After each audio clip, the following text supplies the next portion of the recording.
Hi everybody, welcome back to the Rummage workshop. Today I'm going to show you how to take leftover scrap wood and leftover paint to make one-of-a-kind affordable wall art.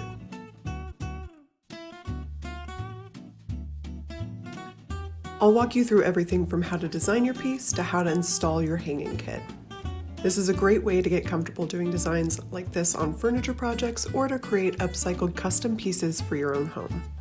Here are the supplies you're going to need to follow along. A piece of scrap wood, yellow frog tape, an X-Acto blade and replacement blades, a high-quality paintbrush, a ruler, your paint of choice, a sanding pad just in case, a top coat, and a frame hanging kit. I like to have a rough idea of what my piece is going to look like before I start. I'll sit down and make a rough sketch, notating the areas that I want to be wood, the areas I want to be painted, and then I'll plan out if I need to paint in several stages. Our piece is going to be made using tape, so think straight, intersecting lines. Don't worry, this does not have to look perfect or be to scale. I just like to give myself a roadmap to work from. Now that I have my sketch, it's time to start taping it out. I'm going to split this project into 2 stages to get the layered effect that I want. First, I start by finding and lightly marking the center lines in both directions.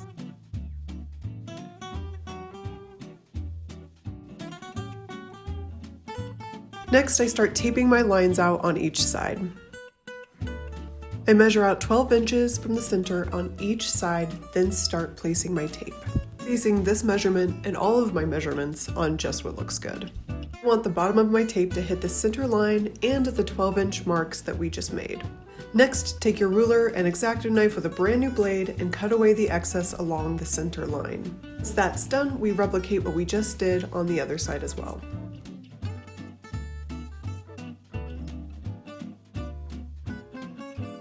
Once you love what you see, start pressing the tape into the wood to seal the edges. Now we're going to do the same thing for the next set of triangles. To make it very easy on myself this time and use the bottom corners as my measurements.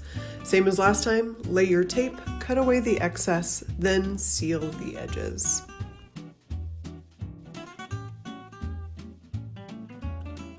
Be sure to write down your measurements as you go so you can easily mirror what you just did on the other side.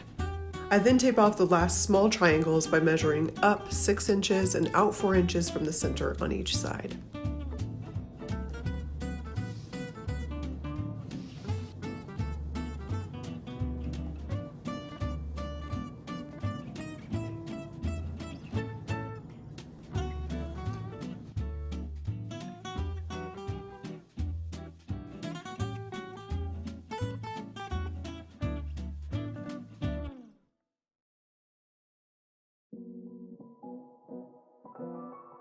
In the end, you want these triangles to look symmetrical and sit perfectly in line with one another. The first stage of taping is done. Now we just need to seal the edges with a top coat. You can technically skip this step, but since I'm working on a rough surface, I do it to ensure that I get that oh-so-satisfying crisp line every time.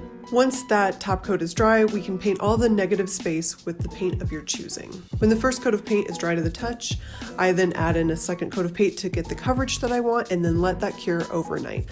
Now I'm going to start the second stage of the taping process. I begin by gently removing all of the tape that we have on so far so we can see everything a little clearer. Then I measure the solid triangles on either side. I measure up 4 inches and then out 4 inches on either side of the center.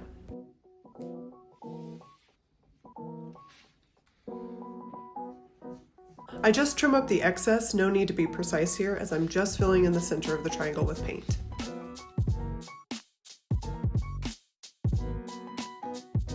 Next, I find the visual center inside of the top triangle using a piece of 1-inch tape. I'm going to use this as my template. And add a piece of tape on either side, crisscrossing at the top. I then do the same thing on the other side.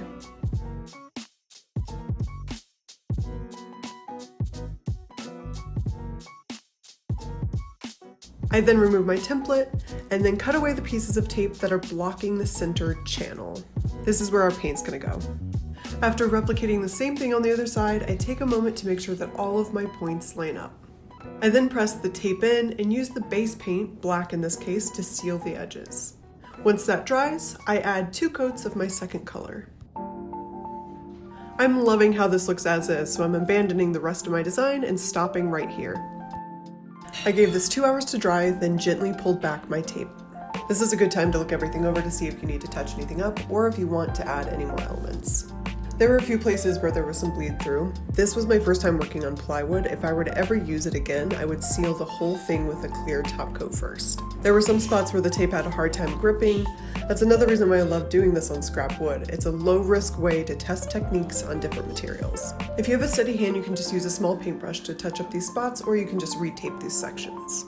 You can also use the tip of your blade or sandpaper to scrape and buff away any imperfections. Also, a magic eraser is a great way to get rid of any leftover pencil marks. Now that our touch-ups are complete, we can hang our piece. You can pick up these little picture hanging kits at any big box store, and I've put a link to all materials used in the description box below. The kit usually comes with 2 fasteners, screws, and wire. Just make sure that your screws are not going to poke through to the other side. First, measure down about 1/3 on each side. This doesn't have to be perfect, just make sure it's even on both sides. I like to drill a small pilot hole, then screw your fasteners in place with eyelets facing the center. Next, take your wire. I like to cut it in half and double it up. Loop the wire down through the eyelet, over, under, then through. I like to wrap it around itself a few times, then cut away the excess with wire cutters. Then I do the same thing on the other side.